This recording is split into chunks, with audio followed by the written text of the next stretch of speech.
Somewhere along the cold edge of Lake Superior, if you know where to look, the ground is full of holes. Not random ones, not erosion, not collapsed animal burrows, deliberate excavations, ancient pits and trenches cut into rock that contain some of the purest copper found anywhere on Earth. Thousands of them. Some shallow, some running several feet deep, scattered across the Keweenaw Peninsula and the nearby Isle Royale, in a pattern that speaks clearly of organised, repeated, intentional work. Work that began a very long time ago. And when you start doing the math on how much copper was pulled out of the ground, the numbers get strange. Strange enough that people have been arguing about what they mean for well over a century. That's where we're starting tonight. If you're using this to fall asleep, that is exactly the reason I make these. So subscribe if you haven't, and tell me in the comments where you are and what time it is right now. I genuinely read them. It's one of the things I look forward to. People listening from small towns in Norway, from apartments in Tokyo, from bedrooms in Sao Paulo at 3 a.m. There's something quietly wonderful about that. And if you want to listen without ads, without background music, just the voice and the story, you can follow the show on Spotify. Ad-free, music-free. The link is in the description. Now, back to the shoreline. Here is the question that sits at the centre of everything we're going to explore tonight. Archaeologists have documented enormous evidence of ancient copper mining around Lake Superior. The scale is not in serious dispute. The pits are real, the tools are real, the dates are real, and they stretch back thousands of years. But somewhere between the raw evidence and the popular story about this place, things get complicated. Claims circulate that somewhere between 500,000 and 1 billion tons of copper were extracted from these mines in prehistoric times, that the copper simply vanished, that nobody knows where it went, and the implication, sometimes stated directly, sometimes hovering just beneath the surface, is that something or someone took it somewhere far away, maybe across the Atlantic, maybe to fuel the Bronze Age civilizations of the Mediterranean world. It's a compelling story. It has the shape of a great mystery, and parts of it are genuinely mysterious. But some of those numbers and some of those conclusions rest on much shakier ground than the people repeating them tend to acknowledge, and that's actually what makes this worth exploring carefully. Because the real story, the one that archaeology has been slowly and patiently assembling for decades, is remarkable on its own terms. It doesn't need embellishment. It involves indigenous cultures whose sophistication and reach we're only beginning to understand fully. It involves ancient trade networks stretching across a continent. It involves copper objects found thousands of miles from where the metal was mined. And it involves questions that remain genuinely open. Questions that serious researchers are still working on, without needing to reach for explanations that skip over the evidence. So tonight we're going to take it slowly. We'll look at where the copper is, why it's extraordinary, and how people first started working it. We'll look at the archaeological record for what is sometimes called the Old Copper Complex, one of the oldest known metalworking traditions anywhere in the world. We'll look at what the mines themselves actually look like, and how researchers figure out how old they are. We'll try to get an honest sense of scale, because the real numbers are striking enough without inflation. And then we'll sit with the genuinely open questions. Where did the copper go? How far did it travel? What can the chemistry of ancient artifacts actually tell us? And what can't it tell us yet? We'll look at why some researchers draw comparisons to the Bronze Age, what those comparisons are worth, and where they fall apart. And we'll look at how this whole subject picked up a layer of legend and speculation in the 19th century that has been sticking to it ever since, sometimes obscuring more than it reveals. What I want you to leave with, if you're still awake by the end, is a clear sense of what the evidence actually supports, where the ground is solid, where it gets soft, and where there are real mysteries worth holding on to, not because they point to anything sensational, but because the honest unknown is more interesting than a false certainty in either direction. There's a version of this story that gets told in a kind of urgent, breathless way, as if the establishment is hiding something, as if the only explanation big enough for the mystery is a lost civilization or transoceanic visitors. I'm not going to tell you that version, not because it isn't fun, but because I think the real version, the one with indigenous metalworkers operating across a continent thousands of years before anyone in Europe was doing anything comparable, is more astonishing, more human, and more worth understanding. So settle in, get comfortable.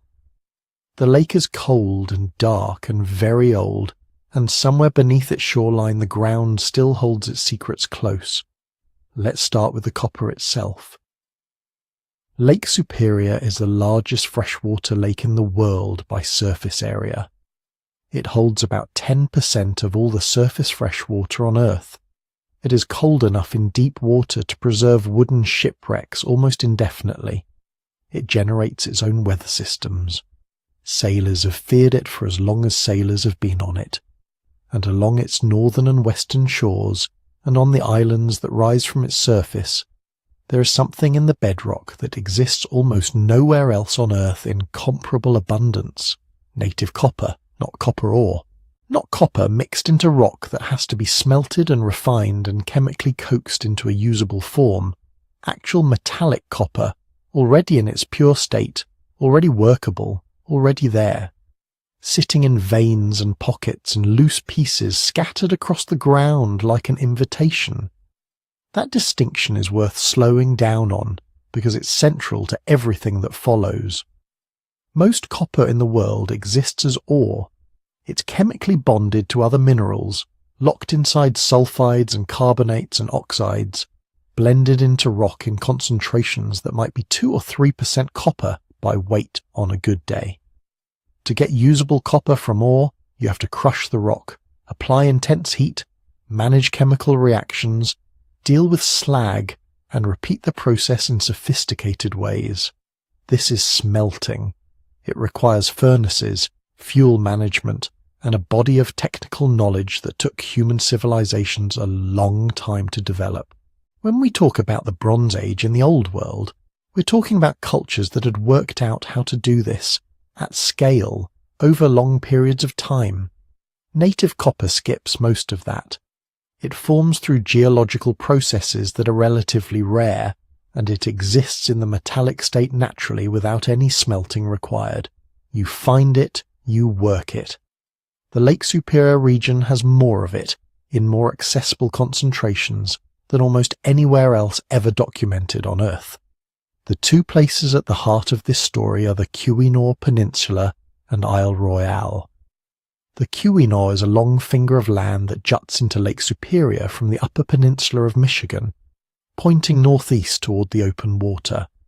It's narrow and rugged and heavily forested, and beneath its surface runs a geological formation that has been attracting human attention for a very long time. Isle Royale is an island about 45 miles offshore, now a national park, remote enough that it sees relatively few visitors even today. Between these two locations, the copper is concentrated in a way that, once you know about it, is difficult to think of as anything other than extraordinary. The geology behind it is old, much older than human presence in the region. About 1 billion years ago, a massive rift opened in the middle of what is now North America. The continent was trying to tear itself apart. Enormous quantities of basalt lava poured out through the rift over millions of years, building up a thick sequence of volcanic rock. Then the rifting stopped, and the rock layers slowly subsided. Hydrothermal fluids, hot mineral-rich water circulating through the crust, carried copper through the rock and deposited it in veins, in cavities, in the spaces between basalt flows. Over geologic time, copper accumulated in those formations in concentrations and in forms that are essentially unique. Then the glaciers came. The repeated glaciation of the region during the ice ages did something useful from a human perspective. Glaciers are effective at erosion. They scrape and grind and carry. As they moved across the Keweenaw and Isle Royale, they removed overlying rock, exposing the copper-bearing formations at or near the surface. They also broke off pieces of copper and carried them south and east, scattering what geologists call float copper across the landscape far from its source. A traveller in the region thousands of years ago would have encountered copper not just in veins in bedrock, but in loose chunks sitting in the soil on the surface of the ground, along creek beds and shorelines, tumbled out of their original context by glacial transport. This created two essentially different types of workable copper in the region. There is vein copper, which is copper still embedded in or closely associated with its host rock, typically found by digging into the bedrock formations themselves. And there is float copper, which is material the glaciers liberated and redistributed, sometimes as small pieces, sometimes as enormous masses, found scattered across a much wider area. The largest single piece of native copper ever documented in the region weighed something in the neighbourhood of 6 tons.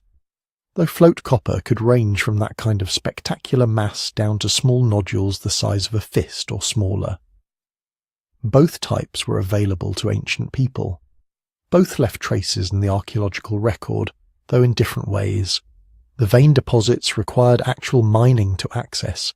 You had to remove the host rock to get at the copper. This is where the ancient pits come in, the ones I mentioned at the beginning. Those excavations cluster along the Keweenaw and on Royale precisely because that's where the bedrock formations are richest and most accessible after glacial exposure. The work involved in creating those pits was not casual or accidental. It was purposeful, and it was repeated over long periods of time by people who knew what they were looking for and knew how to get it. Float copper was more immediately accessible. You could pick it up without any excavation, and the glaciers moved it broadly enough that people across a significant portion of the Great Lakes and Midwest region would have encountered it without necessarily making any connection to its source. A piece of copper sitting in a creek bed in Illinois or Wisconsin might have been carried there by ice from a formation in the Keweenaw. Someone discovering that piece would have had no obvious reason to know it was anything other than a local resource. This is one of the things that makes the regional picture complicated when you try to trace how copper use spread, and we'll come back to that later. For now, what matters is the basic character of what the region offers. Native copper that can be hammered cold into shapes, that work hardens under repeated hammering and softens again with gentle heating, that can be formed into points and hooks and blades and ornaments without any smelting, without any furnaces, without any of the infrastructure that Old World metallurgy eventually required. The barrier to entry was low in a way that has no real parallel in most of the world's copper-producing regions. That accessibility invites both ancient use and modern misunderstanding. It invites ancient use because the material rewards engagement. If you find native copper and you start working it, it behaves in ways that encourage further experimentation. It doesn't require a technological breakthrough to start using. The breakthrough is in recognizing what it is and developing the skills to shape it intentionally. And both of those things are achievements, significant ones, but they don't require the entire complex of knowledge that smelting demands. It invites modern misunderstanding because the same accessibility that made it available to ancient people makes it easy to underestimate the sophistication involved in working it systematically at scale. There's a tendency, sometimes, to assume that because native copper doesn't require smelting, using it was simple or primitive, something any passerby might have done without much thought. The archaeological record argues strongly against that. What happened here was not opportunistic dabbling. It was organized, technically skilled, sustained over millennia, and connected to social and economic systems of considerable complexity. There's also a tendency, on the opposite end, to assume that the scale of what happened here must imply some external explanation. Surely this much copper required more sophisticated people than we know about. Surely someone must have come from somewhere else to extract it. That assumption also runs into problems with the actual evidence, but we'll work through that carefully. For now, just hold the picture. A cold lake, enormous and dark, a peninsula and an island pushing up out of the water. Bedrock that has been scraped and polished by ice until some of its richest seams are exposed or nearly so. Loose copper scattered across the landscape, glacial debris from 1 billion years of accumulation. And somewhere, at some point deep in time, people finding it, picking it up, turning it over in their hands, starting to understand what it could become. That's where the story actually begins.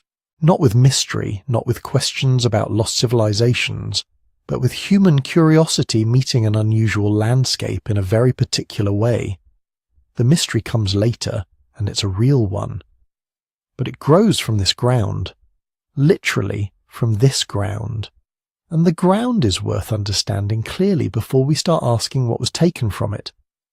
If you've spent your whole life around stone, copper's going to feel like a magic trick.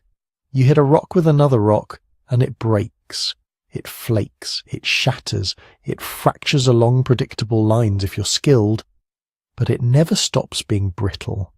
You can't push it very far without it reminding you what it is. Copper is different. You hit it, and instead of shattering, it moves. Not freely, not like clay. It pushes back. But if you strike it again and again, patiently it flows under the blows. A lump becomes a bar becomes a blade, the edge thins, the curve straightens, the metal remembers every hammer stroke. This is cold hammering, and it's the foundation of early copper working in the Lake Superior region. No furnace, no crucible, no liquid metal, just native copper and impact. But metal has its own kind of fatigue. As you hammer copper, it work hardens. The atoms get nudged out of their original positions. The material becomes stiffer, less willing to move, more likely to crack if you force it. If you keep going, eventually the piece might snap along a line of weakness, reminding you that copper has limits too. There's a way around that, and it's another piece of knowledge that had to be learned and refined, probably over generations.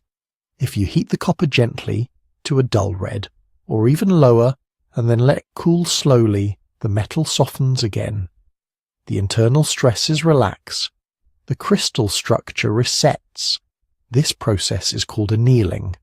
It lets you start the hammering cycle over with a more malleable piece. So the craft of working native copper in this region is a dance between hammering and annealing.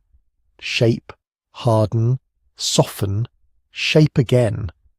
You don't need smelting, but you do need control over fire, attention to colour and temperature, and a felt sense of how the metal is behaving under your tools. Archaeologists see the traces of this in the objects that survive. Imagine a copper spear point from the old copper complex, which we'll talk about in more detail later. Under magnification, its surface is not smooth. It's covered with tiny flattened facets, the ghosts of individual hammer blows. The cross-section might be lenticular, thick in the middle, tapering to a hammered edge. If the maker polished it, those hammer marks are softened but not erased. If they didn't, the texture is more obvious, almost pebbled. Sometimes the starting material betrays itself. A tool made from float copper might have residual curves or irregularities that reflect the original nodule. A piece cut from a vein mass might show flatter initial faces where it was separated from the parent chunk. The techniques weren't limited to simple pounding. Pecking, repeatedly striking with a harder stone in a controlled way, was used to rough out shapes and remove material. After that came more refined hammering with smoother stones or specialized hammerstones, then polishing with abrasives, sand, fine-grained rocks, perhaps leather with grit. Each stage leaves its own signature in the metal, and crucially, early copper work wasn't just about getting to a final shape once. Copper can be reheated, reshaped, sharpened, re-edged. A broken point can be shortened and turned into a new tool.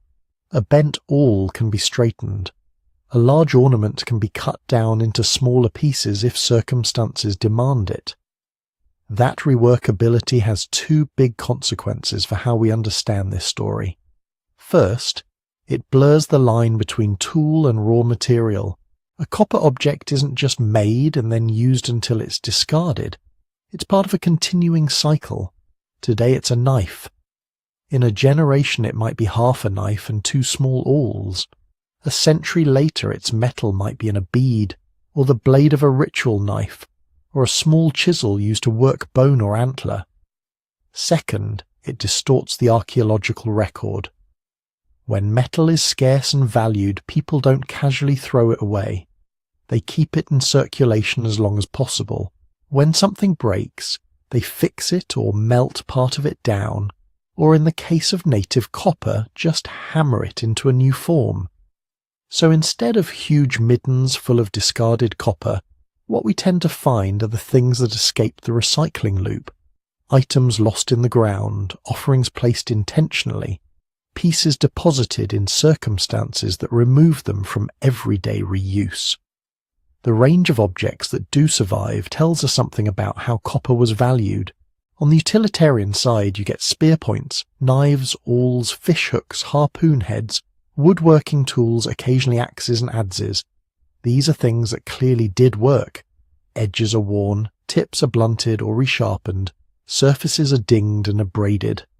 Some show patterns of repeated repair, shortened blades, reground profiles that suggest long service lives.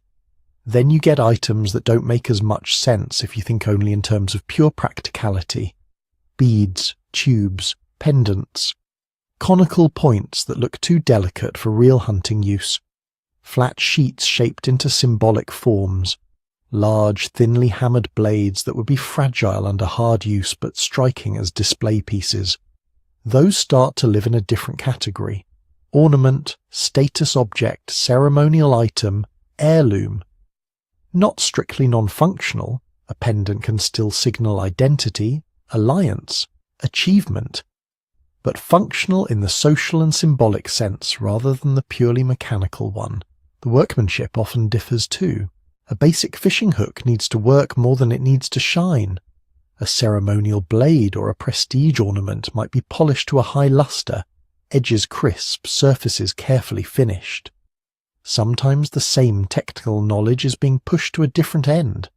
Instead of maximizing durability, the goal might be to maximize visual impact, or to echo a traditional shape in another material, stone, bone, shell, now reimagined in copper. Over time, this creates a layered world of copper things. Some are tools that circulate within a household or a small group, repaired until they're almost more repair than our original object. Others are pieces that move along broader social currents. This is where the idea of long-lived objects really matters. Because copper is reworkable, certain pieces can plausibly remain in circulation for generations. A large, high-quality lump of metal might enter the world as a tool made by one person, then be reshaped into a new form by their grandchildren, then traded away, then reworked again hundreds of miles from where it started. The material identity persists even as the form changes. Some artifacts show wear patterns and reworking that suggest exactly this kind of extended life. A blade that has been reshaped multiple times. A perforated ornament that began as something else. A thick, odd-shaped piece that feels like a scrap, until you realize it might be the exhausted remnant of many previous tools, the last usable core being eked out. And alongside these continuously recycled pieces, there's a different kind of longevity. Objects that are taken out of circulation deliberately. Copper tools or ornaments placed in burials. Items cached in pits and never retrieved. Offerings left in wetlands or beneath rocks. These are the things that reach us as intact clues, instead of as raw material for the next generation's tool-making. So when we look at a small collection of surviving artifacts, and try to imagine hundreds of thousands of tons of copper being mined, we're looking at the tip of something that was constantly being melted metaphorically back into itself, through hammering and annealing and reshaping. The people around Lake Superior weren't just hitting rocks with other rocks. They were learning a new behaviour of matter and building a culture around it, a culture in which metal could be both knife and necklace, everyday tool and sacred object, perishable form and enduring substance. And as copper objects began to move, between individuals, between families, between communities, the metal itself started to trace pathways across the landscape that we can still faintly detect, even when the original tools are long gone. Those pathways are where the old copper complex comes into focus, and where the story turns from local craft to regional phenomenon. Archaeologists needed a name for that regional phenomenon, for this whole web of people and practices orbiting around native copper. The label they settled on is the old copper complex. Complex here doesn't mean complicated in the everyday sense. It's a technical word for a package of behaviours and objects that tend to show up together in space and time.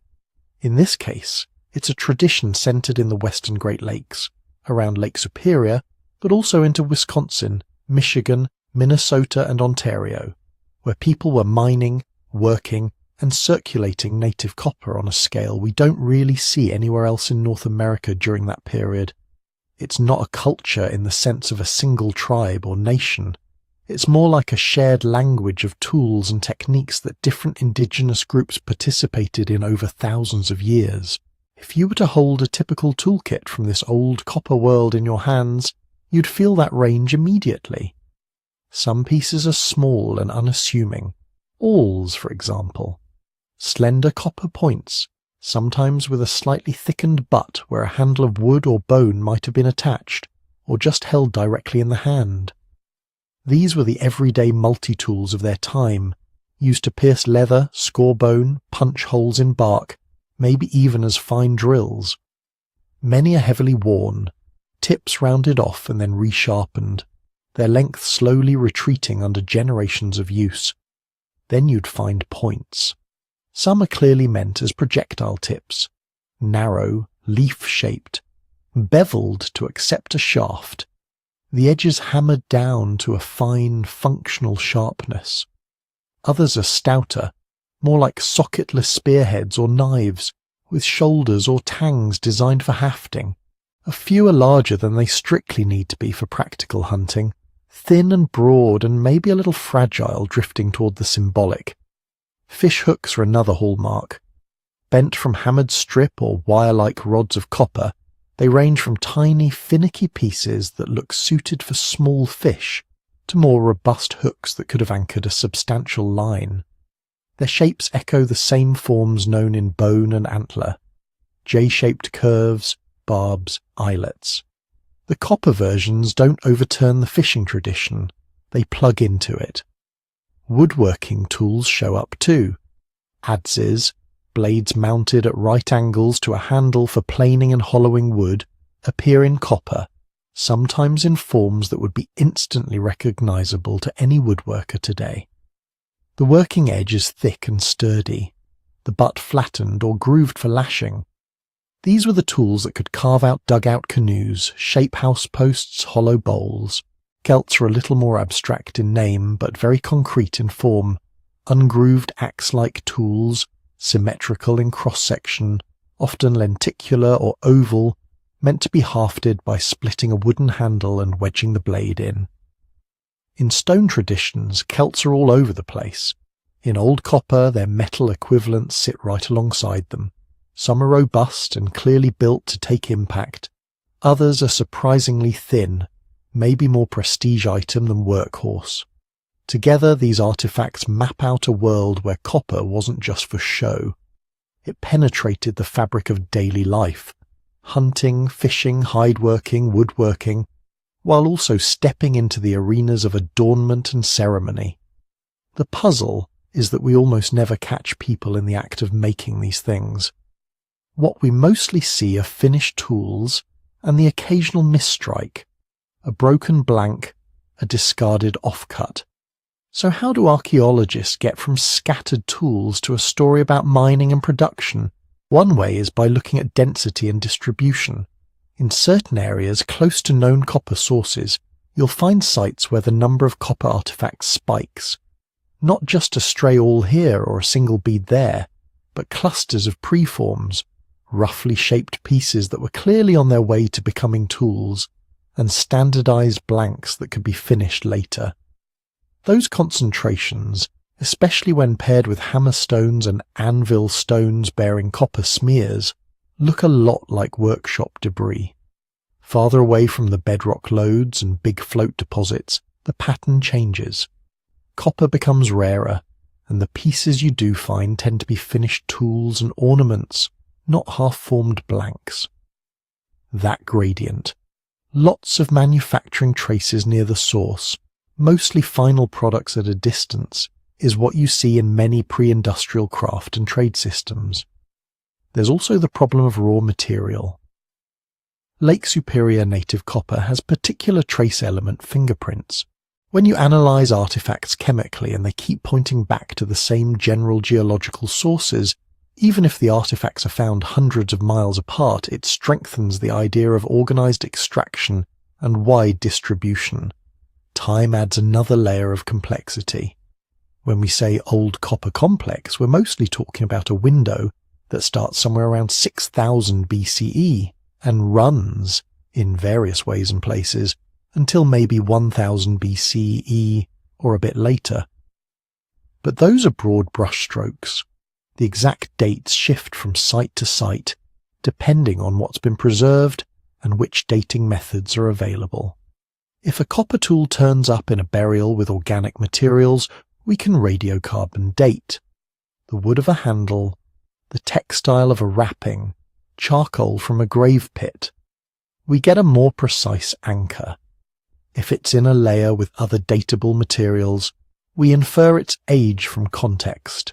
In other cases, especially older finds from 19th and early 20th century collecting, the provenance can be frustratingly vague, and the dates become more of a best estimate than a firm number.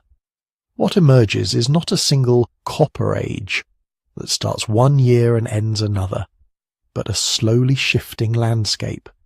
People experimented with copper, adopted it intensely in some regions and periods, then, intriguingly, seem to have scaled back the heavy utilitarian use in later millennia, favouring smaller ornaments and occasional tools. The reasons for that change are still debated. Through all of this, one thing is clear: none of it is an accident, and none of it needs outsiders to explain it. The old copper complex is indigenous innovation, full stop. It's the result of generations of observation, experiment and tradition among the ancestors of native nations in the Great Lakes. They noticed a strange, heavy stone that behaved differently when struck.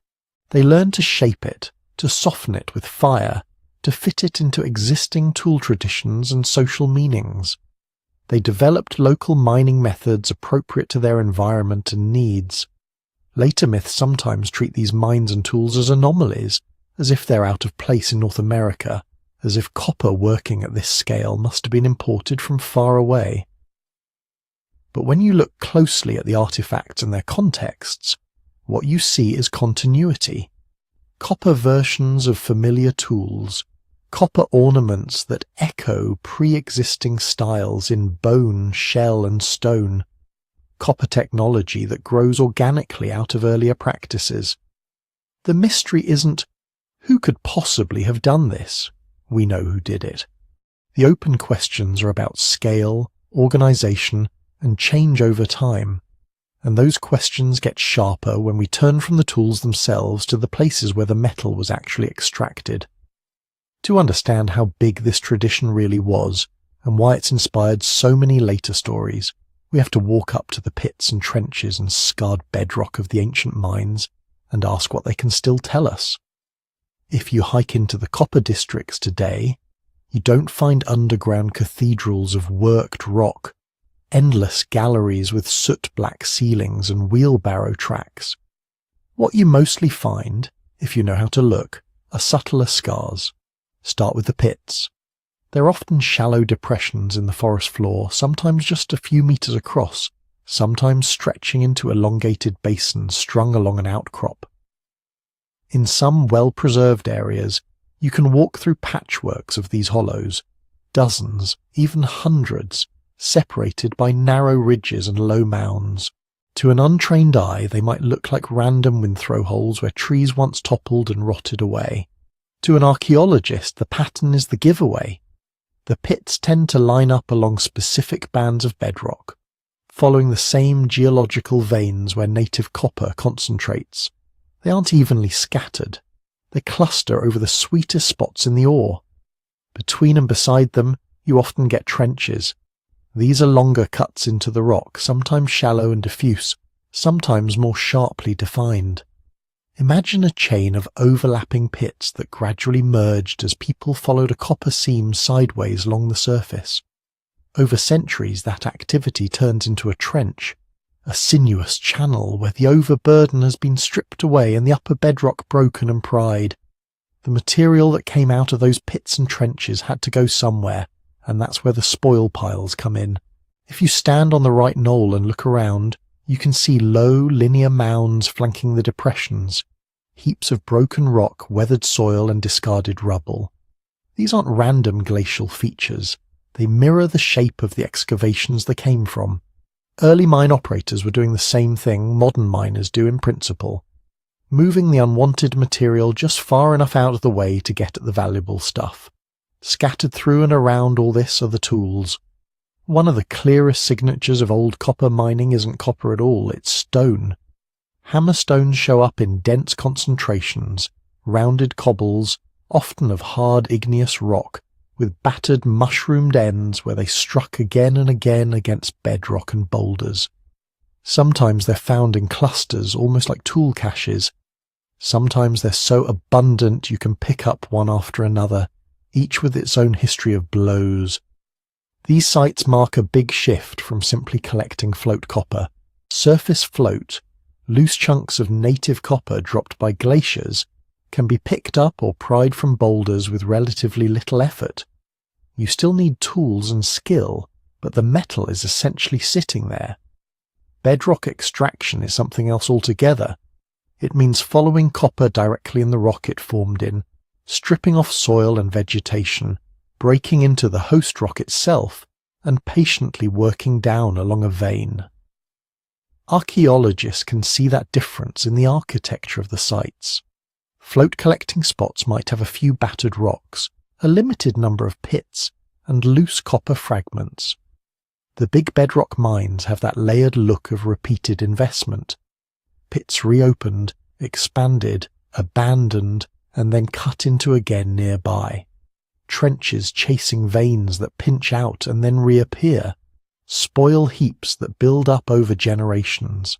The labour implied by this is quietly enormous, especially when you remember that it wasn't done by huge centralised work crews with overseers and time cards.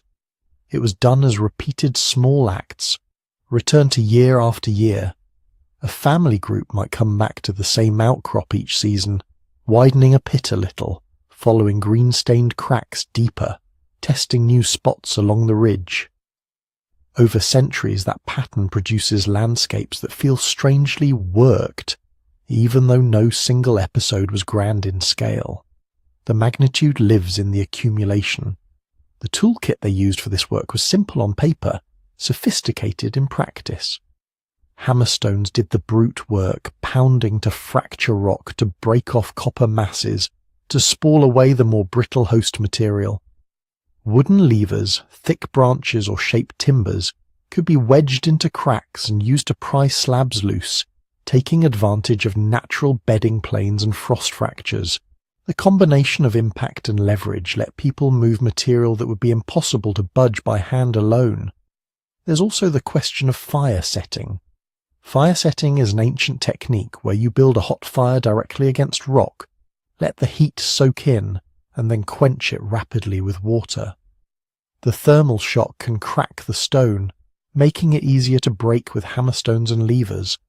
In the Lake Superior region, there are places where charred wood and reddened, heat-altered rock occur in mining contexts, and some 19th century observers described burned rock and charcoal in old pits. That fits with fire setting as a likely tool in the kit, though in many locations the evidence is faint or has been disturbed. What all of this looked like in the moment was probably less like an industrial operation and more like heavy, seasonal craft. A few people at a time, perhaps, rotating between mining, hunting, fishing and everything else life required, slowly teasing copper out of the earth. The challenge, from our vantage point, is that these signatures have had thousands of years to blur. Rain and snowmelt soften the edges of pits and trenches, slumping their sides in. Frost heaves shift stones around, trees take root in spoil piles, their growth and eventual fall churning the soil. Beavers flood low areas, streams reroute, lakes rise and fall. In some places, later indigenous use left another layer of features. In others, 19th and 20th century industrial mining blasted straight through the old workings, sometimes scraping away or remining the very spots that had been laboriously opened in the Archaic period. By the time archaeologists arrive with notebooks and GPS units, they're often reading a palimpsest. A pit might be partly filled, its edges blurred into the forest floor. A trench might be cut by a logging road, its spoil piles mixed with modern gravel. Hammerstones might have been moved, collected, or even mistaken for curios and hauled away a century ago. This is one reason the mines can seem underwhelming to visitors expecting dramatic scenes. The evidence is there, but it's subtle, and interpreting it requires piecing together patterns rather than pointing to a single, overwhelming feature and saying, "Look, here it is." And yet, when you stand in one of those quiet clearings, with shallow depressions underfoot and low mounds around you, and you start tracing how they follow the copper-bearing rock, you can feel the scale behind the subtlety. Every hollow is a decision. Every pile of broken stone is a record of blows struck, levers wedged, fires tended. Taken together across the Keweenaw Peninsula, Isle Royale and the mainland shores, these small scars add up to something vast. To see how archaeologists turn these scars into timelines, we have to look at how they actually date the mining itself, often without a single piece of wood or bone in sight. Copper doesn't help us with the calendar. It's a beautiful metal, wonderfully cooperative in the hands, but scientifically, it's almost mute about time. You can't look at a nugget of native copper and run a test that says, this was mined in 1800 BCE. Copper has no built-in radioactive clock the way organic material does. Once it's out of the ground, it just sits there, slowly oxidizing, but not in any way that gives a reliable date. So when archaeologists ask, when was this mine worked, they have to look sideways at the things people left behind that do tell time. Radiocarbon dating is the main tool, and it works on carbon-based life. Wood, bone, plant fibers, anything that was once alive and is now preserved enough to hold a trace of radioactive carbon, that means copper itself is off the table. But the mining process creates situations where organic material can get trapped and sealed. Think about fire setting again. If you're building repeated hot fires against the rock, you're burning wood. Some of that wood ends up as charcoal. If, after a mining episode, the pit starts to fill in with rock chips and soil, that charcoal can get buried and protected. Thousands of years later, an archaeologist trowels down through that fill and finds a little lens of blackened wood. That's dateable. Same with tools. We don't usually find complete wooden levers from archaic mines. Wood rots fast in most environments. But once in a while, a fragment of a wooden handle, a bit of sapling wedged into a crack, or fibre bindings from a hafted tool end up in a context that stays damp and low oxygen. In those lucky cases, you can sample those fragments and send them to the lab. Even when the tools themselves are gone, the spaces around them can help. A mining pit might fill in slowly with washed-in sediment. A nearby living area might build up layers of soil rich in ash, discarded bones, broken tools. If you can link those layers closely to the mining, if you can say with confidence, This hearth was used by the people who were working these pits. Then the radiocarbon date on a charred bone or a scrap of wood from that hearth gives you a bracket for mining activity. The problem is that sites don't stay nicely layered. Over thousands of years, pits fill, empty, get reopened, get disturbed by roots, burrowing animals, later visitors, modern collectors, industrial miners. A single old pit can be like a layer cake that's been poked, stirred, and sliced from different directions. That's where the risk of mixing comes in. Imagine a mining pit first dug around 3000 BCE. The miners burn wood, leave hammerstones, maybe a broken antler tine used as a pick. The pit partially fills in. Centuries later, another group comes along, sees the old depression and reuses it. They dig deeper, throw their fresh rubble on top of what's already there, leave their own charcoal and tools. Then, much later again, someone in the 19th century digs a bit, tosses in a broken glass bottle, and walks away. If an archaeologist today takes a single radiocarbon sample from near the top of that fill, without careful stratigraphic control, they might be dating only the last episode of use. Or worse, something that washed in after the mining stopped. A piece of root that died 500 years ago could look like evidence of recent mining if it's not clearly separated from the older mining layers. So the work becomes painstaking. Excavation is slow, layer by layer, watching how the sediments change, mapping where each fragment of charcoal appears, looking for clear boundaries. Here is an old pit bottom. Here is a later cut into it. Here is natural soil washing in after human activity ceased. Even with all that care, some mines yield almost nothing organic. Hammerstones are stone. Copper is metal. Spoil piles are broken rock. In well-drained upland sites, any wood that once lay there is long gone. Fire setting might have been used, but the charcoal could have been trampled, scattered, eroded away, or oxidized to nothing.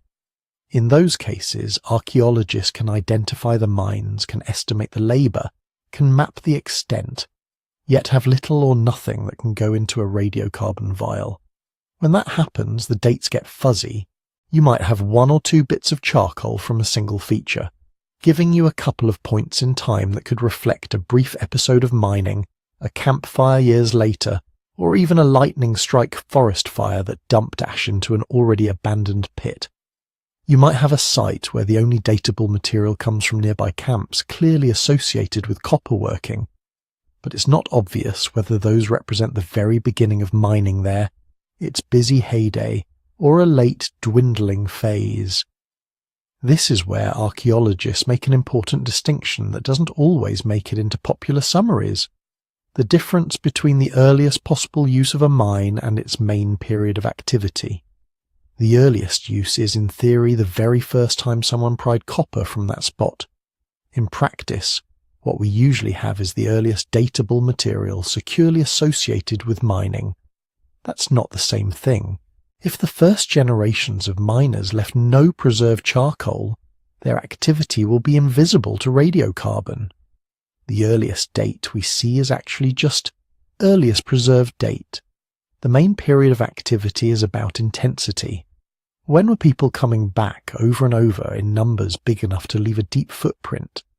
That might be bracketed by clusters of dates, by thick layers of mining debris, by dense concentrations of hammerstones and copper offcuts that all seem to fall within a certain window of time.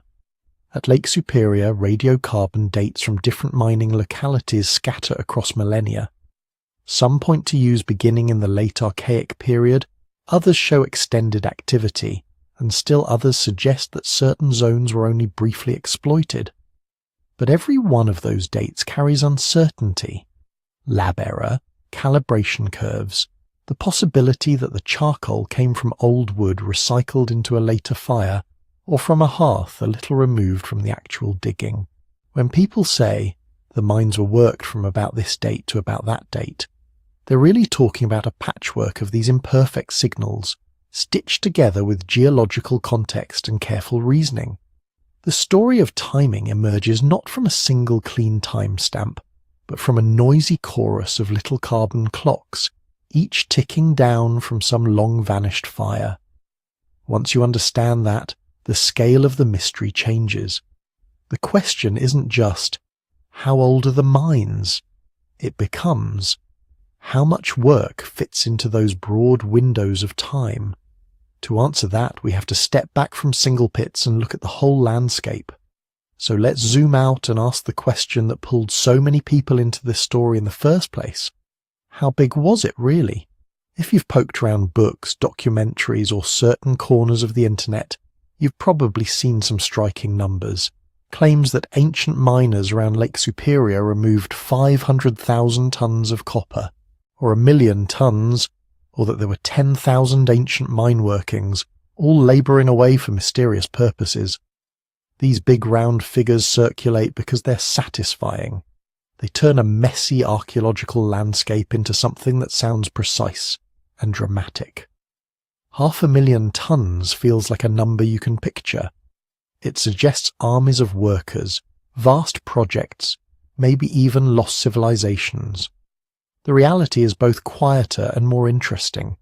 Those large totals don't come from some hidden archive of ancient mining records. They come from modern people looking at pits, spoil heaps and geology, then making a chain of assumptions. Imagine standing on one of the old mining ridges. You see a depression in the bedrock, maybe a few meters across, partly filled with rubble. Around it is a low ring of broken rock, the spoil. If you could magically rewind time and watch the miners work, you'd see the pit deepen, the spoil pile grow, and the best copper pieces carried away.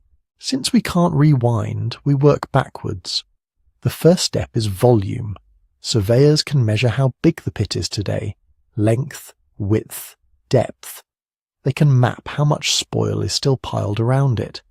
In some cases, 19th century mining engineers did exactly that, recording dimensions of ancient works before blasting them away in the industrial rush. From those measurements, you estimate how much rock was moved. A simple way is to treat the pit like a geometric shape, a rough cylinder or a cone or a sort of bowl. Length times width times an average depth gives a crude volume. Combine that with estimates for how much broken rock the spoil pile once contained, and you get a ballpark figure for the total rock removed at that location. Then comes the leap from rock to copper. Not every bit of rock in a native copper deposit carries the same load of metal. Some zones are rich, thick veins, heavy masses, chunks that practically glow green with oxidation today. Others are lean, scattered stringers, tiny blebs in the basalt, lots of effort for very little reward.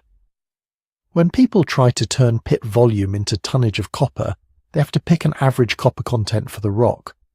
Maybe they say, let's assume this ore ran 1% copper, or 2%, or 0.5%. They might base that on modern geological studies, or on what was typical for similar deposits, or in less careful cases, on not much at all. Multiply the total rock volume by that percentage, apply a density, and suddenly you have a number of tons of copper that could have been present. Then there's another step. How much of that copper did ancient miners actually remove? Prehistoric mining wasn't strip mining. People weren't grinding every bit of rock to powder to extract every atom of copper. They were hunting the obvious accessible pieces, nodules, veins thick enough to pry out, plates that could be pried away with stone and fire. So whoever is doing the estimating has to decide, what fraction of that theoretical copper did people take? Half, a quarter, more, less? That choice can easily double or halve the final number. Now scale up. Do this for one pit, then another, then a whole ridge. Then, if you're feeling bold, extrapolate from the surveyed area to all the similar unsurveyed ridges you think might have been worked. Soon you're generating regional totals, tens of thousands of cubic meters of rock, hundreds of thousands of tons of copper removed. You can see how, at each stage, a small change in an assumption ripples outward. Assume thicker deposits, and the tonnage swells. Assume thinner, and it shrinks. Assume that most of the original spoil is still there, and your volume estimates stay high. Notice that much of it eroded away downslope over millennia, and you realize your visible piles may be only a remnant. Use careful modern geological data, and you might revise older, more optimistic numbers downward or upward. On top of that, we don't even have a complete inventory of all prehistoric mining features. Some old pits were obliterated by 19th and 20th century industrial mining. Others are hidden under forest, soil, or development. Early counts of ancient mines sometimes treated every depression as a separate working, even when later mapping showed that many were connected parts of one larger system. In other cases, shallow test holes may have been labelled as mines, when they were really just exploratory scrapes. So we're working with incomplete surveys, eroded landscapes, and variable geology. It's like trying to estimate how many books were once in a library by looking at a few surviving shelves, some scattered pages, and the outlines of where other shelves might have stood. That's why there's such a gap between two statements that sound similar on the surface. There is a lot of evidence for extensive prehistoric copper mining around Lake Superior, and ancient people removed exactly 600,000 tons of copper from these mines. The first is well supported. Across Isle Royale, the Keweenaw and neighbouring regions, we see hundreds, probably thousands of mining features: pits, adits, trenches, hammerstones, fire-setting scars. The labour involved, spread over centuries and millennia, was unquestionably substantial. The second statement, the precise tonnage, is where the ground gets soft. Those bold numbers depend on stacked assumptions about how representative surveyed areas are, about how rich the deposits were, about how intensively people exploited them, about how much spoil has been lost. Reasonable scholars, using the same basic evidence, can come up with very different totals. Some archaeologists and geologists are comfortable saying the amount of copper removed was large, certainly in the thousands of tons, possibly tens of thousands. Others are more cautious, emphasizing the uncertainties and urging us not to turn back-of-the-envelope calculations into facts carved in stone. What almost everyone agrees on is this: prehistoric mining at Lake Superior was real, long-lasting and significant in human terms. Small groups of people with stone hammers and fire removed an impressive amount of native copper over many generations. They left a landscape pocked with pits and ringed with spoil. They altered ridges, created work sites, and moved raw metal into broader trade networks. What remains debated is the exact scale in modern industrial units. Was it closer to what a single 19th century mine might produce in a few busy years? Or was it more modest than the biggest modern numbers claim?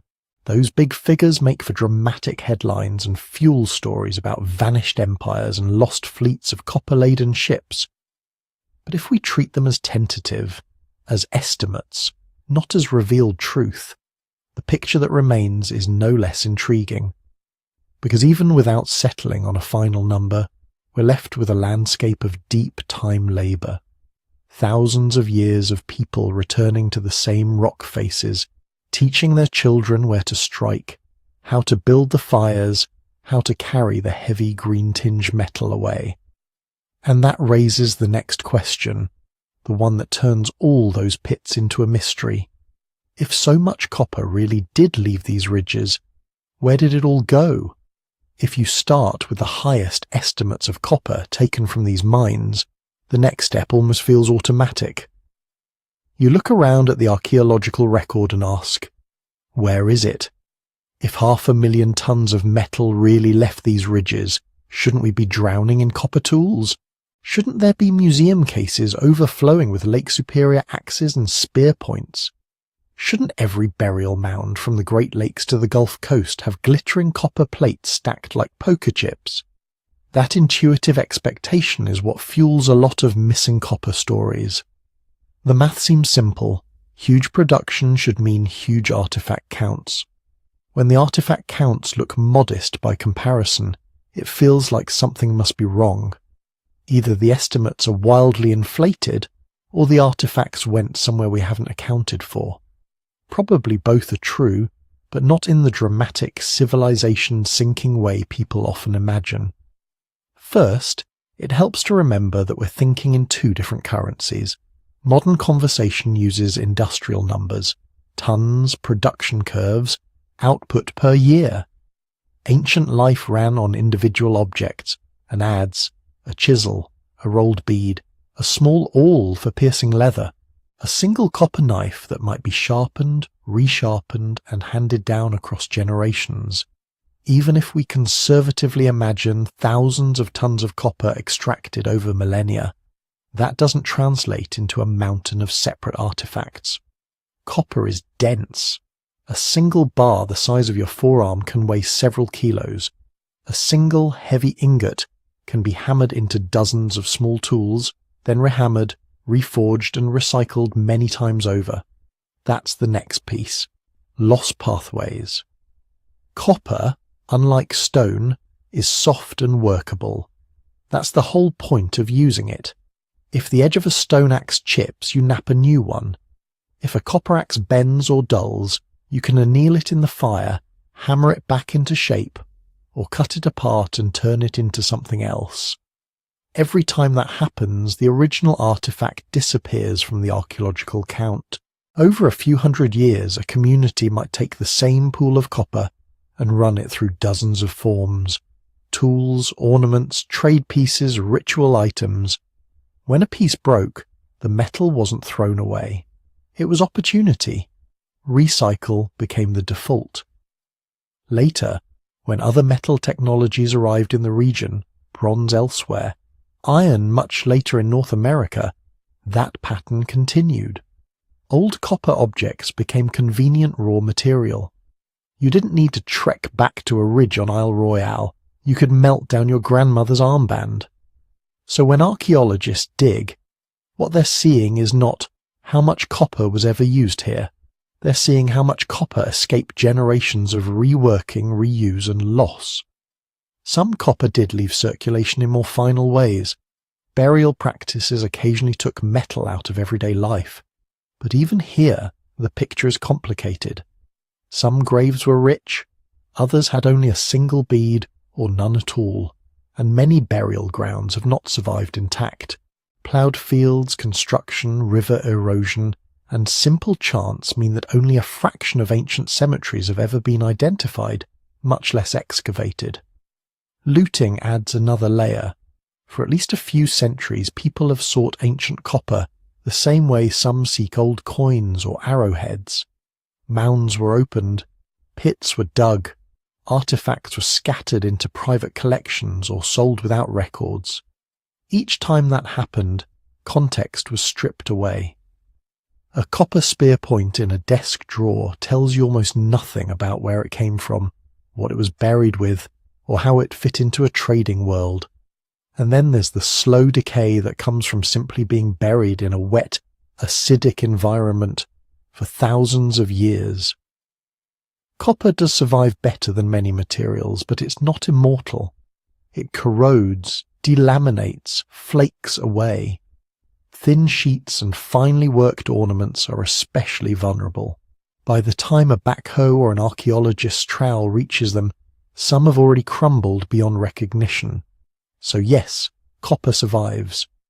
But the stories attached to it, who used it, how, where it travelled, often do not. That's where preservation bias comes in. Archaeology isn't a census. It's a sampling process heavily filtered by geology, land use, and pure luck. Sites on high, sandy ground have a different survival rate than sites on low, flood-prone terraces. Places that became towns and cities have been churned and built over. Places that stayed remote might still hold intact deposits of artifacts no one has ever seen. Museums, in turn, are not neutral mirrors of the past. They reflect what was collected, when and by whom. In the 19th and early 20th centuries, big, showy pieces were prized. Smaller, plainer tools might be overlooked, miscatalogued, or left in private hands. A display case full of elaborate copper ornaments doesn't tell you how many modest workaday tools were out there. It tells you which items collectors found most interesting. So when someone says, "We mined X tons, but only Y artifacts sit in museums," the rest must be missing. They're conflating two different things. Missing from museums is not the same as missing from history. Most copper that was ever mined at Lake Superior probably did exactly what you'd expect useful material to do. It cycled through generations of tools and ornaments. It travelled hand to hand along trade routes. It was buried with some people, abandoned in old camps, lost during moves, dropped in rivers, sacrificed in rituals, reworked when needs changed. Each of those steps took it one notch further away from the sort of neat, documented objects that end up with accession numbers and climate-controlled storage. And that brings us to an important point for the rest of the story. Trade, especially in a world without writing, can be archaeologically quiet. It can move through perishable containers, over water, across seasonal campsites that leave only faint traces. It can spread a useful material thinly across vast regions, so that no single site is spectacularly rich in copper, even if the underlying network is extensive. In other words, the puzzle isn't just, where did the copper go? It's also, what kind of record would we expect it to leave if it moved mostly through subtle, everyday channels? To answer that, we have to follow the metal outward from the mines and into those quiet networks, where goods, stories, and people travelled together, and where the archaeological footprints can be surprisingly hard to see. If you stand on a modern highway overpass, you can see movement. Cars stream by. Signs tell you where they're headed. GPS logs every turn. Ancient trade wasn't like that. It didn't leave concrete mile markers and customs posts. It moved more like groundwater.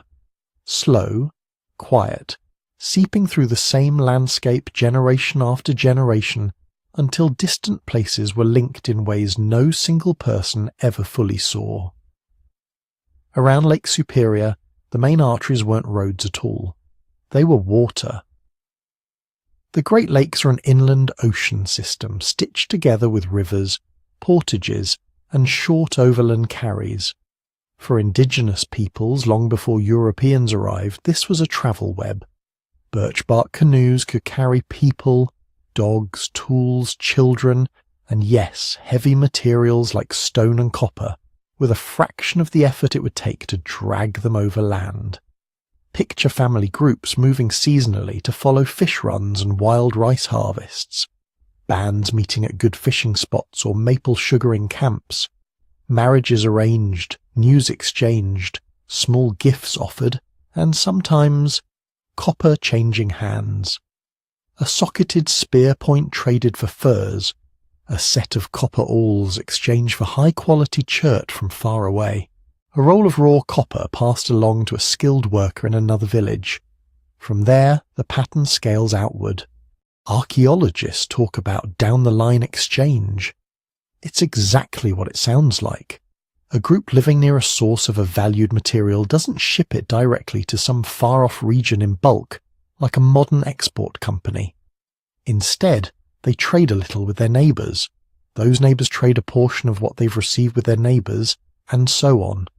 Each step moves the material farther, but it also thins it out. By the time a piece of Lake Superior copper reaches, say, a river valley in what's now Illinois, it may be just one or two objects in a whole community's toolkit.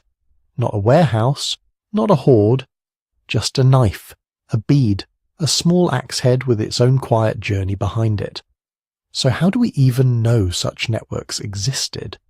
Trade doesn't come with receipts, but it does leave a few consistent fingerprints.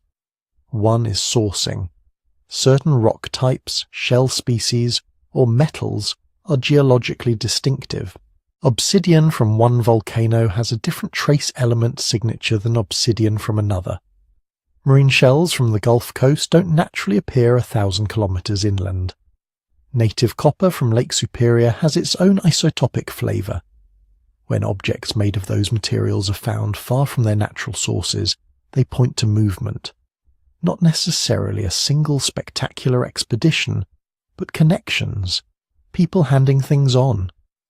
Another fingerprint is typology.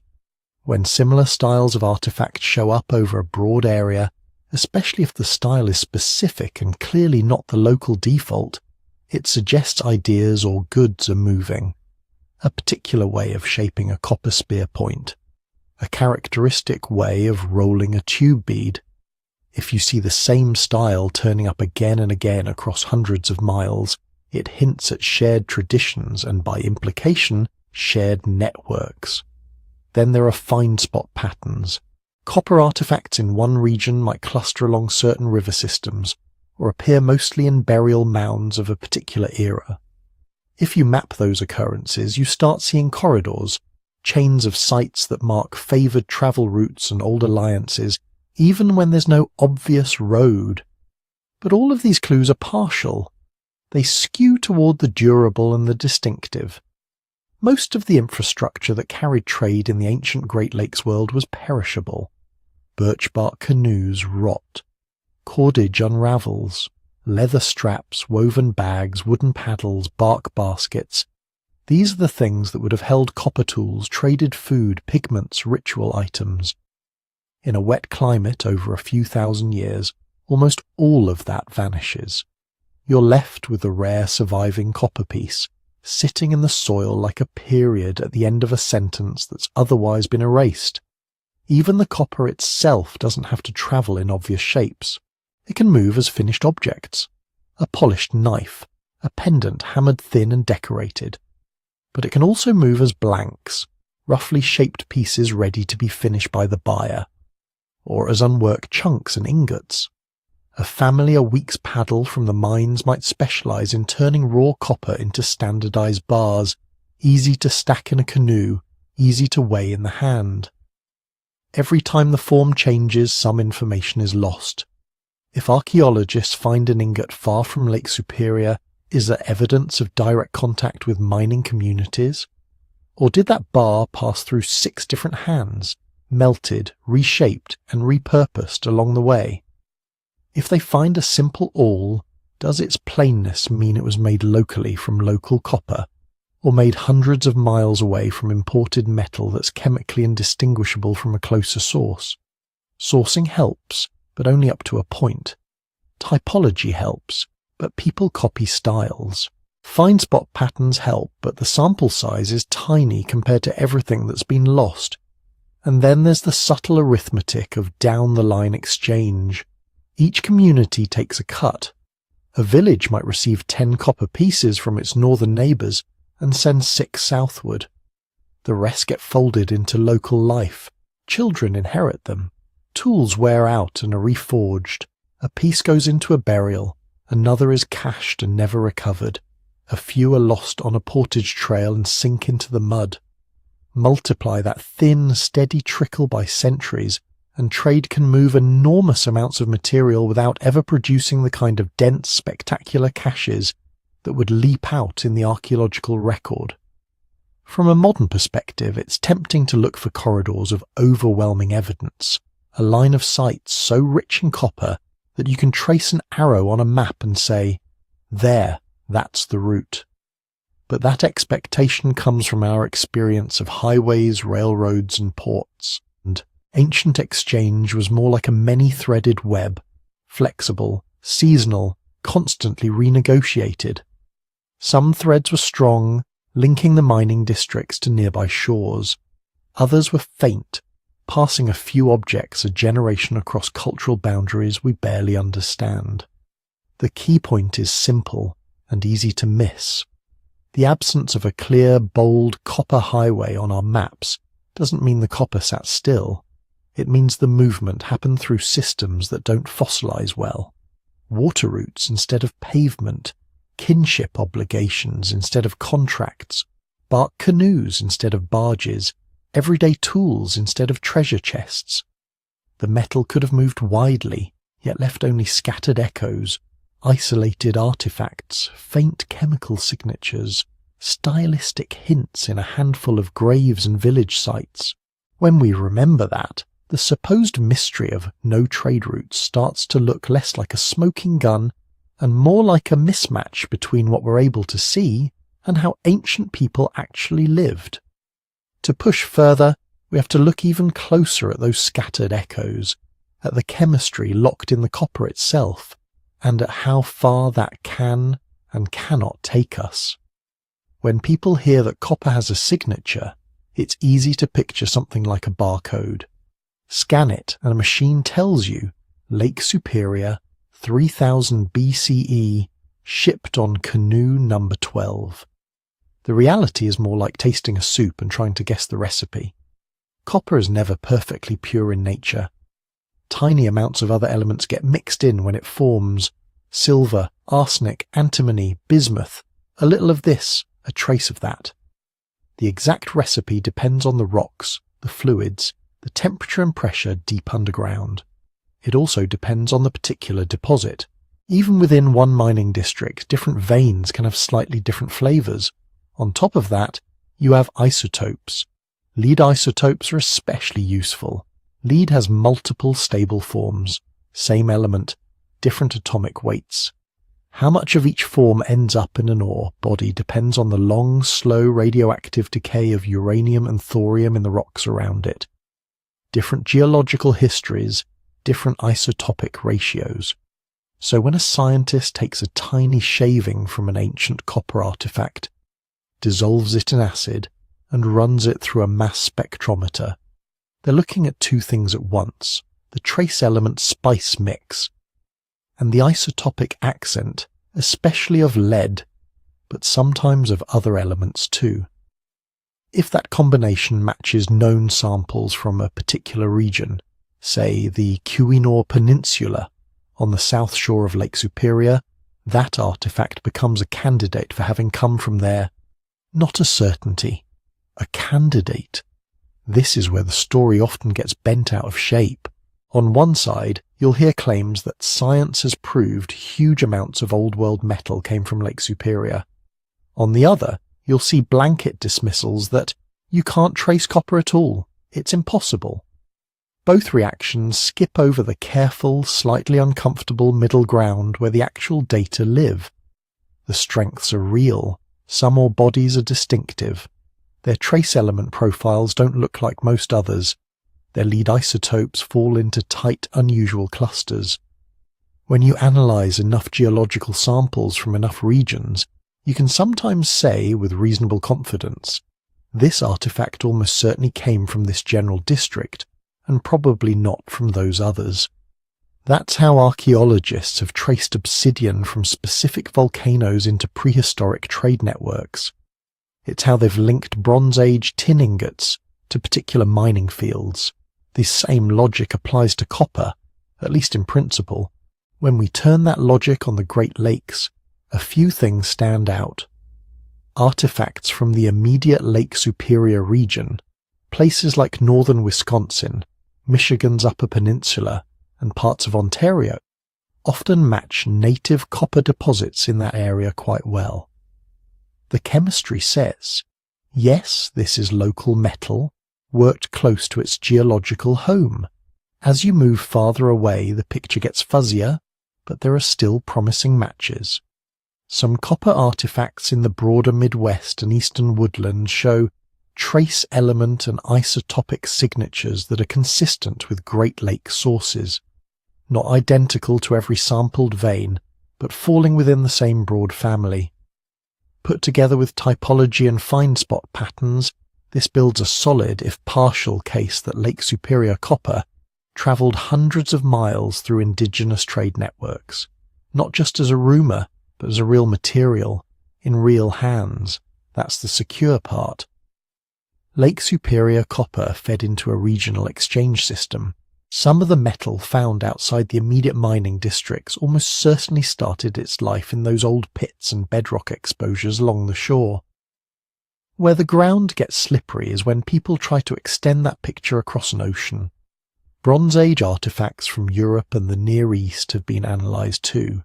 Some of them do show chemical and isotopic profiles that overlap with ranges seen in North American native copper. Overlap here is the dangerous word. Geology is messy. There isn't a unique Lake Superior ratio that no other region on Earth shares. There are clusters, patterns, tendencies. Some European copper ore bodies have trace element and lead isotope combinations that land in similar parts of the graph as some Great Lakes samples. Others don't. Many lie somewhere in between. Now add sampling. We don't have a perfectly complete catalogue of every copper deposit on Earth, measured to high precision. We have patchwork. Some regions are well characterised with dozens or hundreds of samples. Others have barely been touched. Within a single mining district, one sampled vein might look distinctive, while another, 10 metres away and never measured, could skew the whole picture if we knew about it. So when a Bronze Age artefact lands in a zone that overlaps the Great Lakes range, that can mean several different things. It might genuinely match Lake Superior copper. It might match some unsampled or undersampled deposit in Europe or Asia that happens to share a similar isotopic accent and trace element flavour. It might be a mix, metal recycled and alloyed from multiple sources, averaging their signatures into something ambiguous. Recycling is its own problem. Once people start melting and blending metals, you lose the clean, single deposit fingerprint. It's like pouring wines from 3 vineyards into one barrel, and then trying to say which specific hillside the final drink came from. This is why most specialists are cautious. They'll phrase things in terms of probabilities and compatibilities. Consistent with, cannot rule out, unlikely given current comparative data. They draw error bars.